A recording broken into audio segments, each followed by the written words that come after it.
All right, hi team. Hi team. Miss Vaughn here. Chapter 25. Stamp Paid is gonna go approach Paul D to apologize for telling him about Setha.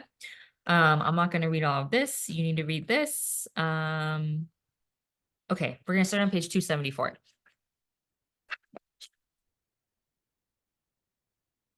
So again, to frame this, Stamp Paid goes and finds Paul D, and Stamp Paid has not apologized to Setha, so he's gonna do the second best thing, which is apologize to Paul D for telling him about Setha. And then he's gonna try to okay, so if we're talking about breaking cycles, Stamp Paid tries to break the cycle by remedying this relationship between Paul D and Setha because he knows, actually, I don't know where those balloons came from. He knows that, sorry, I just completely lost my train of thought. Okay, page 274, Stamp Paid is trying to remedy the relationship between Paul D and Setha. He's also trying to reflect on himself. And he's also trying to break the cycle. Okay. I can't believe those balloons just got me so distracted. Okay, page 274. Let me tell you how I got my name. The knot was tight and so was the bow. They call me Joshua, he said. I renamed myself, and I'm going to tell you why I did it. And he told him about Vashti. I never touched her all that time, not once, almost a year. We was planting when it started and picking when it stopped. Seemed longer. I should have killed him. She said no, but I should have. I didn't have the patience I got now, but I figured maybe somebody else didn't have much patience either. His own wife. Took it into my head to see if she was taking it any better than I was. Vashti and me was in the fields together in the day, and every now and then she'd be gone all night. I never touched her, and damn me if I spoke 3 words to her a day. I took any chance I had to get near the great house to see her, the young master's wife. Nothing but a boy, 17, 20 maybe. I caught sight of her finally, standing in the backyard by the fence with a glass of water. She was drinking out of it and just gazing out over the yard. I went over, stood back a ways, and took off my hat. I said, "Excuse me, miss, excuse me." She turned to look. I'm smiling. "Excuse me, you seen Vashti? My wife Vashti?" A little bitty thing she was. Black hair, face no bigger than my hand. She said, "What? Vashti?" I say, "Yes'm, Vashti, my wife. She say she owe you all some eggs. You know she brung 'em? You know her if you see her, wear a black ribbon in her neck." She got rosy then, and I knowed she knowed. He gave Vashti that to wear, a cameo on a black ribbon. She used to put it on every time she went to him. I put my hat back on. "You see her, tell her I need her. Thank you. Thank you, ma'am." I backed off before she could say anything. I didn't dare look back till I got behind some trees. Okay, so Stamp Paid had a wife, Vashti. Vashti is used by the master's son. Stamp Paid thinks that he can stop this from happening anymore if he tells the master son's wife about it. But when he goes to approach her to tell her, she blushes, and that's when Stamp Paid knows that she already knows. So it's a little embarrassing for the both of them to participate in this. So Stamp Paid goes away. And remember that he's doing all of this because he wants to be able to protect his wife from having to do this thing with the master's son. Okay. I backed off before she could say something. I didn't dare look back till I got behind some trees. She was standing just as I left her, looking in her water glass. I thought it would give me more satisfaction than it did. I also thought she might stop it, but it went right on. Till one morning, Vashti came in and sat by the window. A Sunday. We worked on our own patches on Sunday. She sat by the window looking out of it. "I'm back," she said. "I'm back, Josh." I looked at the back of her neck. She had a real small neck. I decided to break it, like a twig. Just snap it. I've been low, but that was as low as I ever got. Okay, so Stamp Page just throws it out there that he broke his wife's neck. Okay? But then Paul D interjects, "Did you snap it?" And then Stamp Page goes, I changed my name. "How'd you get out of there? How'd you get up here?" That's Paul D. Stamp Paid. "Boat on up the Mississippi to Memphis. Walk from Memphis to Cumberland." "Vashti too?" Paul D asked. "No, she died."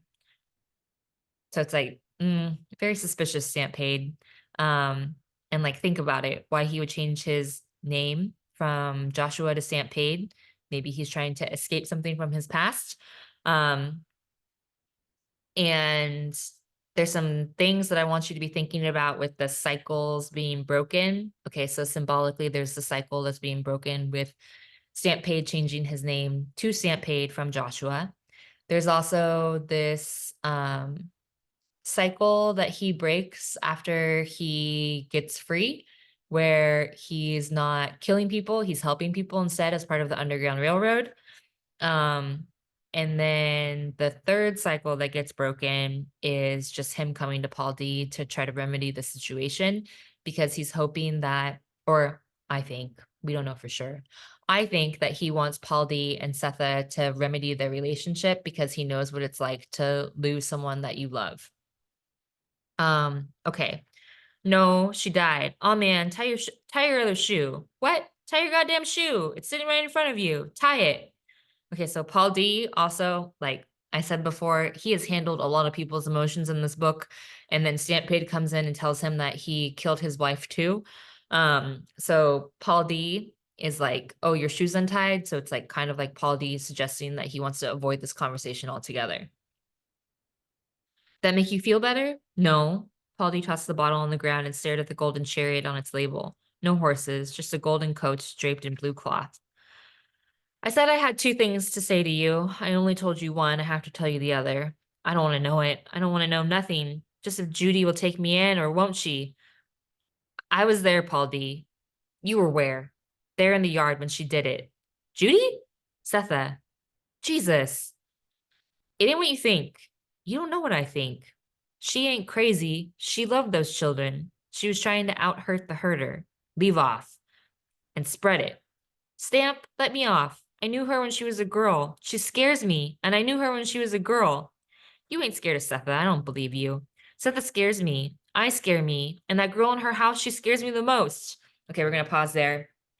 When Stampede says she tried to out hurt the herder, Stampede killing Vashti was one, an act of protection of Vashti, but then two, it was to hurt the slave owner's son, right? I'm going to take this thing away from you that you have taken from me.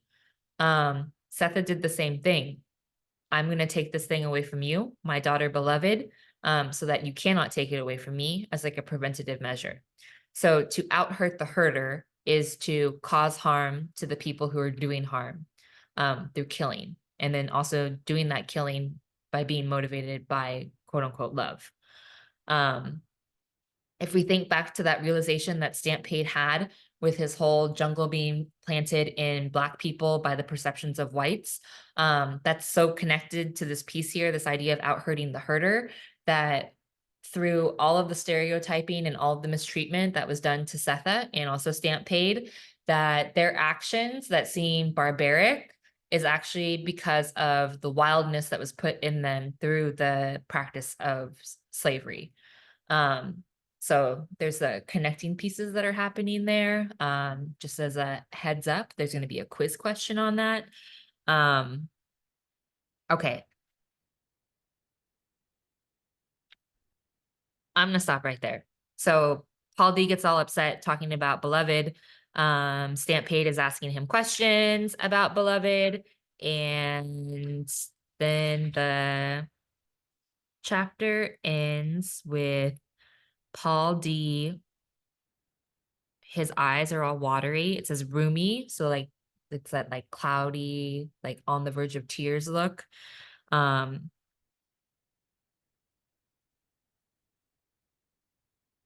Okay, actually, let's read the last one of the last paragraphs on page 277. So Paul D is saying that he doesn't trust Beloved. And then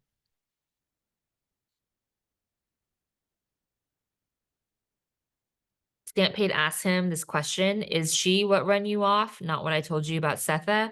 A shudder ran through Paul D, a bone-cold spasm that made him clutch his knees. He didn't know if it was bad whiskey, nights in the cellar, pig fever, iron bits, smiling roosters, fired feet, laughing dead men, hissing grass, rain, apple bottoms, neck jewelry, Judy in the slaughterhouse, Hallie in the butter, ghost white stairs, choke cherry trees, cameo pins, aspens, Polly's face, sausage, or the loss of a red, red heart.